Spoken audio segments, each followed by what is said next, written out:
Filipina adalah negara dengan perekonomian paling dinamis di kawasan Asia Tenggara. Hal itu bisa terjadi karena meningkatnya urbanisasi, alias perpindahan penduduk berpendapatan menengah dari desa ke kota, dan tingginya populasi produktif atau penduduk berusia muda di sana. Negara ini telah mengalami pasang surut perekonomian sepanjang sejarah, menjadi kategori negara macan Asia, dan sempat juga menjadi negara berpenghasilan rendah. Filipina sudah banyak mengalami perubahan. Di video ini, kita akan membahas kisah perekonomian negara Filipina. Filipina sering dijadikan sebagai contoh negara dengan pertumbuhan ekonomi yang sangat pesat dan menempati urutan kedua setelah Jepang di kawasan Asia Timur.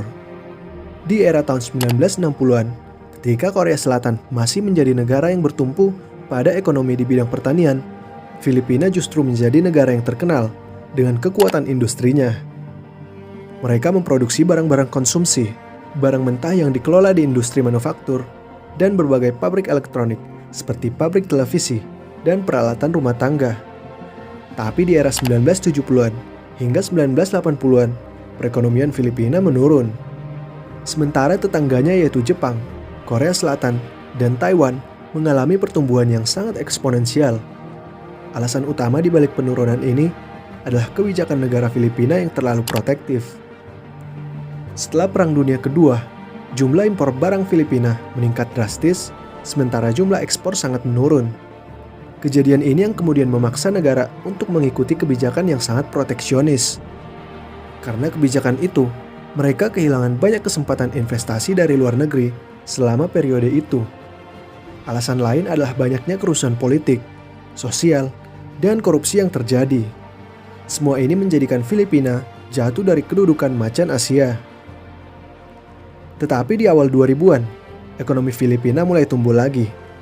Jika pada umumnya negara-negara di dunia mengalami kemajuan secara perlahan dengan menggeser fokus perekonomian mereka dari pertanian dan perkebunan, bergeser ke sektor industri, lalu bergeser ke sektor jasa.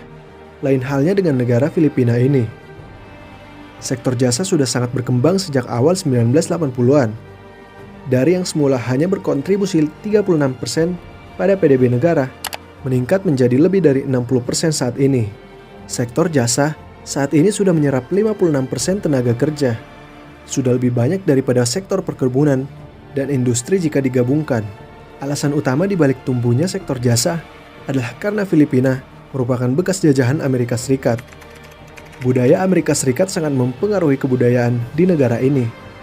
Bahkan, 90% warga negaranya masih menggunakan bahasa Inggris sebagai bahasa kedua.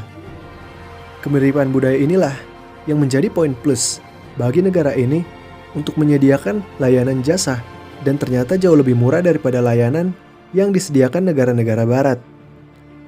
Jika dilihat sektor industrinya, industri negara ini berpartisipasi sekitar 30% pada PDB dan hanya menyerap 18% tenaga kerja di sana. Sangat rendah bukan?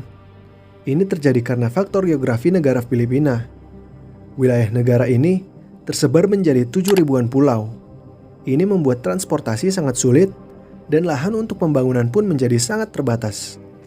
Ini juga alasannya mengapa Manila, ibu kota Filipina, bisa menjadi salah satu kota terpadat di dunia. Biaya untuk energi di sana juga sangat mahal. Ini yang menyebabkan industri manufaktur susah berkembang. Ini semua yang menyebabkan perekonomian Filipina bergeser ke sektor jasa dengan sangat cepat di awal 1980-an, jauh lebih cepat dari negara lain. Meskipun membawa dampak yang tidak menguntungkan, letak geografi ini sebenarnya membawa dampak baik juga. Beberapa pulau dan pantai di Filipina dinobatkan menjadi yang terbaik di dunia.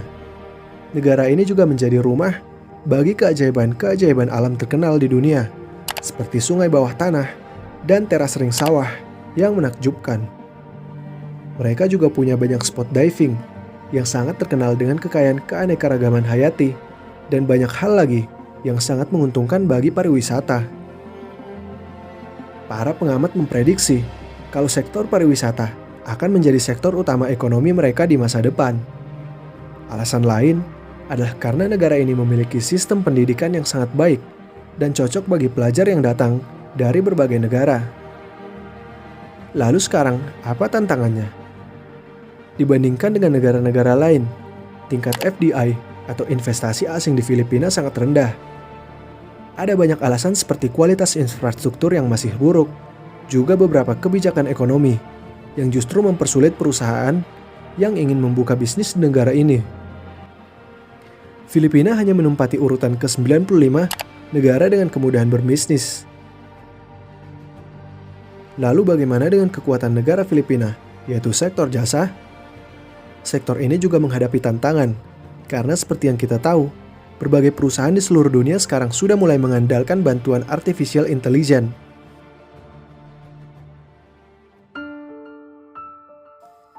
Jadi kesimpulannya, terlalu bergantung hanya pada satu sektor saja sangat tidak baik untuk masa depan perekonomian suatu negara.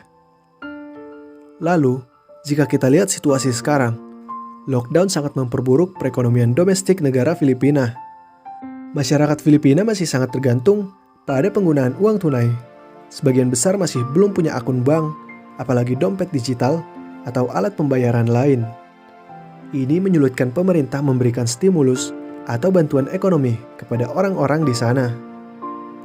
Walaupun negara ini sudah berhasil mengangkat masyarakatnya dari kemiskinan di masa lampau, krisis akibat COVID-19 ini masih sangat mengancam.